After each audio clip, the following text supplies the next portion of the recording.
Electionist Bato de la Rosa, hindi umalis sa bansa pero nasa secret place.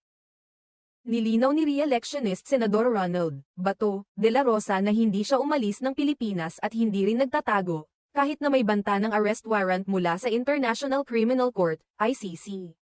Sa isang phone interview na isinagawa noong Miyerkules ika-19 ng Marso taong 2025, muling iginiit ni De La Rosa na nananatili siya sa bansa at hindi tinatangkang iwasan ang mga legal na isyu na kinahaharap niya. Dito lang ako, dito lang sa Pilipinas, secret tayo.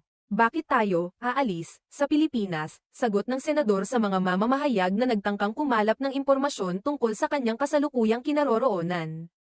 Binanggit niya ito upang ipakita na hindi siya natatakot at nananatili siya sa bansa upang harapin ang mga isyong kinahaharap. Ang mga pahayag na ito ni De La Rosa ay sumunod sa mga unang pahayag ni ICC Assistant Counsel Attorney Cristina Conti.